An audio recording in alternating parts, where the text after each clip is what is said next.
Atos dos Apóstolos, capítulo 4. Falavam eles ainda ao povo, quando sobrevieram os sacerdotes, o capitão do templo e os saduceus, ressentidos por ensinarem eles o povo e anunciarem em Jesus a ressurreição dentre os mortos. E os prenderam, recolhendo-os ao cárcere até o dia seguinte, pois já era tarde. Muitos, porém, dos que ouviram a palavra a aceitaram, subindo o número de homens a quase 5.000. No dia seguinte, reuniram-se em Jerusalém as autoridades, os anciãos e os escribas, com o sumo sacerdote Anás, Caifás, João, Alexandre e todos os que eram da linhagem do sumo sacerdote. E, pondo-os perante eles, os arguíram: Com que poder ou em nome de quem fizestes isto?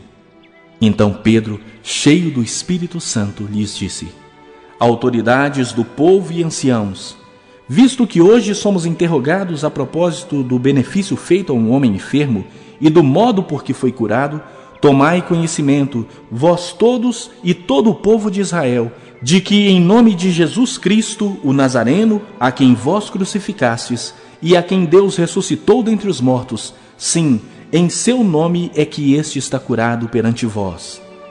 Este Jesus é pedra rejeitada por vós, os construtores, a qual se tornou a pedra angular. E não há salvação em nenhum outro, porque abaixo do céu não existe nenhum outro nome dado entre os homens, pelo qual importa que sejamos salvos. Ao verem a intrepidez de Pedro e João, sabendo que eram homens iletrados e incultos, admiraram-se e reconheceram que haviam eles estado com Jesus. Vendo com eles o homem que fora curado, nada tinham que dizer em contrário. E, mandando-os sair do sinédrio, consultavam entre si, dizendo: Que faremos com esses homens? Pois, na verdade, é manifesto a todos os habitantes de Jerusalém que um sinal notório foi feito por eles e não o podemos negar. Mas, para que não haja maior divulgação entre o povo, ameacemo-los para não mais falarem neste nome a quem quer que seja. Chamando-os, ordenaram-lhes que absolutamente não falassem nem ensinassem em nome de Jesus. Mas Pedro e João lhes responderam: Julgai se é justo diante de Deus ouvir-vos antes a vós outros do que a Deus, pois nós não podemos deixar de falar das coisas que vimos e ouvimos. Depois, ameaçando-os mais ainda, os soltaram, não tendo achado como os castigar por causa do povo, porque todos glorificavam a Deus pelo que acontecera. Ora, tinha mais de 40 anos aquele em quem se operara essa cura milagrosa. Deuteronômio, capítulo 19.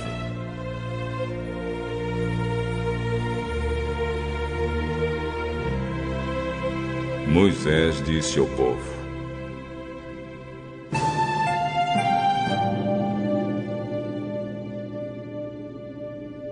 O Senhor, nosso Deus, vai acabar com os povos que moram na terra que Ele vai dar a vocês. Vocês os expulsarão e ficarão morando nas cidades e nas casas deles.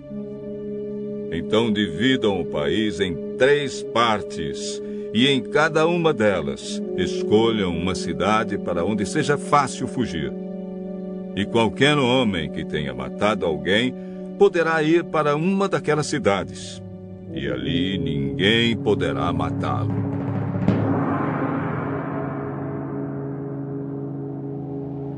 Se um homem, sem querer ou por engano, matar alguém que não era seu inimigo, poderá fugir para uma dessas cidades onde ninguém poderá matá-lo.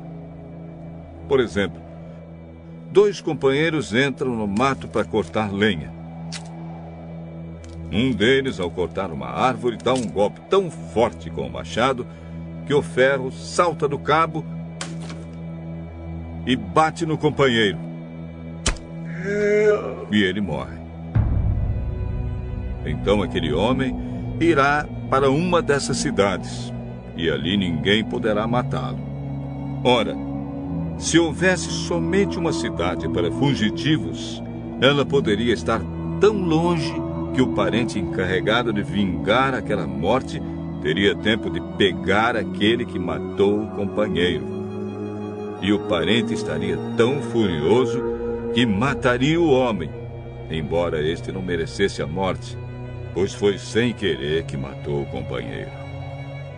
Portanto, eu ordeno que escolham 3 cidades para fugitivos. Se o Senhor, nosso Deus, lhes der mais terras, conforme jurou aos nossos antepassados, e dê a vocês toda a terra que prometeu a eles, então escolham mais 3 cidades para fugitivos. Deus lhes dará mais terras se vocês obedecerem a todos os mandamentos que eu estou dando a vocês hoje, se amarem o Senhor, nosso Deus, com todo o coração e nunca se desviarem dos caminhos que Ele mostra. Se escolherem mais essas cidades para fugitivos, então não morrerá nenhum homem inocente na terra que o Senhor Deus lhes está dando, e vocês não serão culpados da morte de homens inocentes. Mas pode acontecer que um homem tenha ódio de outro. Ele fica de tocaia e ataca e mata o inimigo. Aí ele vai para uma dessas cidades a fim de não ser morto. Nesse caso, os líderes da cidade em que ele mora mandarão buscá-lo e o entregarão ao parente encarregado de vingar aquela morte, e o criminoso será morto. Não tenham dó nem piedade. Tirem do meio de Israel o criminoso, a fim de que tudo corra bem para vocês.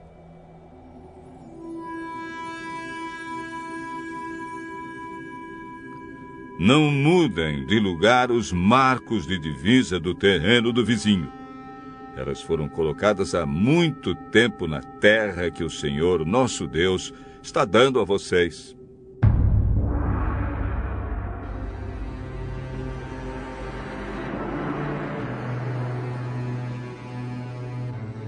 Quando alguém for acusado de ter cometido um crime, seja qual for, uma testemunha não basta. É preciso ter pelo menos 2 testemunhas para confirmar uma acusação. Se uma testemunha falsa acusar alguém de ter cometido um crime, o acusador e o acusado irão ao lugar de adoração e ali apresentarão o caso aos sacerdotes e aos juízes que estiverem julgando naquele tempo. Estes examinarão o caso com todo cuidado. E se for provado que o homem deu testemunho falso contra o seu patrício israelita, será condenado. E o castigo dele será o mesmo que ele queria para o outro. Assim, vocês tirarão o mal do meio do povo. Todo o povo de Israel saberá do que aconteceu. Todos ficarão com medo, e ninguém se atreverá a praticar uma ação tão má no meio do povo. Não tenham dó nem piedade. O castigo será vida por vida, olho por olho, dente por dente, mão por mão, pé por pé. Deuteronômio, capítulo 20. Moisés disse ao povo: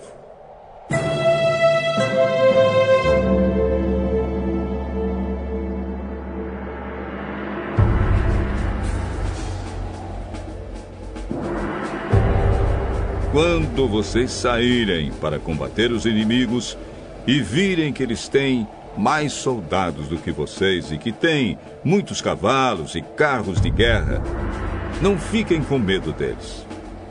Pois o Senhor, nosso Deus, que os livrou do Egito, está com vocês. Antes de começarem o combate, o sacerdote ficará na frente dos soldados e dirá: Israelitas, escutem o que estou dizendo. Vocês estão aqui para lutar contra os inimigos. Não se assustem, não se apavorem, não fiquem com medo. Pois o Senhor, nosso Deus, está com vocês para lutar ao seu lado e salvá-los do inimigo. Depois disso, os oficiais dirão: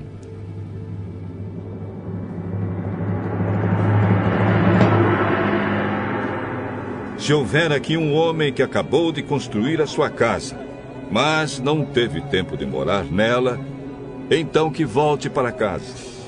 Senão, pode acontecer que ele morra na batalha e outro homem venha morar na casa. E se houver aqui um homem que plantou uma parreira, mas ainda não colheu as uvas, então que volte para casa. Senão, pode acontecer que ele morra na batalha e outro homem colha as uvas. E se houver aqui um homem que já contratou casamento, mas ainda não casou, então que volte para casa. Senão, pode acontecer que ele morra na luta e outro homem case com a mulher.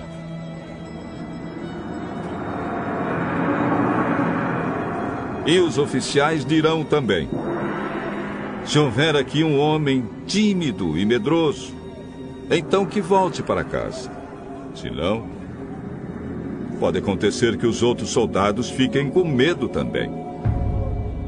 E quando os oficiais acabarem de falar, serão escolhidos os chefes das tropas para comandarem os soldados. Antes de atacarem uma cidade, façam uma proposta de paz. Se os moradores da cidade aceitarem a proposta e se entregarem a vocês, então eles serão seus escravos e farão trabalhos forçados. Porém, se eles não se entregarem, mas começarem a lutar, então cerquem a cidade e Deus a entregará nas mãos de vocês.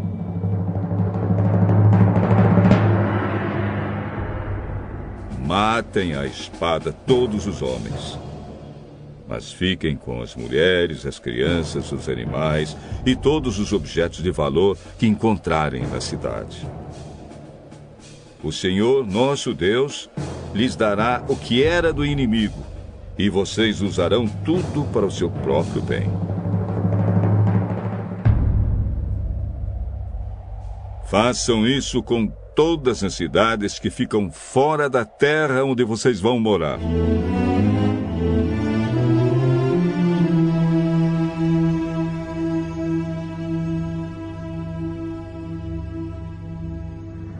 Mas quando conquistarem as cidades que ficam na terra que o Senhor, nosso Deus, está dando a vocês, matem todos os moradores. Conforme Deus mandou, acabem com todos estes povos: os heteus, os amorreus, os cananeus, os perizeus, os heveus e os jebuseus.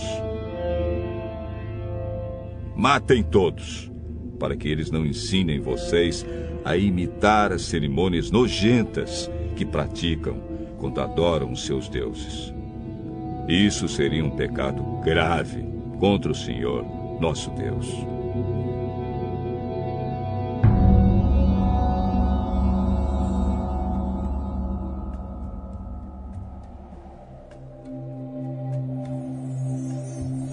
Pode acontecer que vocês fiquem cercando uma cidade muito tempo e que demorem a conquistá-la. Nesse caso, não derrubem as árvores frutíferas que houver ali. Comam dos frutos, mas não cortem as árvores. Será que elas são seus inimigos para que vocês as destruam? Mas podem derrubar as outras árvores, as que não são frutíferas. E usem os troncos no cerco da cidade até que seja conquistada. Jó, capítulo 13. Eu vi tudo isso com os meus próprios olhos. Escutei tudo com os meus ouvidos e entendi. Meus amigos, eu não sou menos do que vocês. Eu também sei o que vocês sabem. Mas quero falar com o Deus Todo-Poderoso e discutir com Ele a minha questão. Vocês disfarçam a sua ignorância com mentiras. São como médicos que não curam ninguém. Se vocês ficassem calados, poderiam passar por sábios. Escutem agora minha defesa. Prestem atenção às minhas razões. Será que para defender a Deus vocês vão dizer mentiras? Vão falar palavras enganosas a favor dele? Será que vocês vão ficar do lado dele? Vão defender a causa dele no tribunal? Por acaso seria bom que ele os examinasse? Vocês pensam que podem enganar a Deus como enganam as pessoas? Se vocês forem injustos, mesmo em segredo, ele certamente os repreenderá. A sua grandeza os encherá de medo, e os seus terrores cairão sobre vocês. As explicações antigas que vocês lembram são como cinza, não valem nada. As suas defesas são fracas como torres de barro. Fiquem calados que eu vou falar. Aconteça o que acontecer. Estou pronto para arriscar a vida, pronto para enfrentar a morte. Não tenho mais esperança, pois Deus me matará. Mas assim mesmo defenderei a minha causa diante dele. Talvez esta coragem venha a salvar-me, pois nenhuma pessoa má iria até a presença dele. Ouçam com atenção o que estou dizendo. Escutem as minhas explicações. Estou pronto para defender a minha causa e sei que estou com a razão. Mas, se Deus disser: quem se atreve a discutir comigo no tribunal? Então terei de me calar e morrer.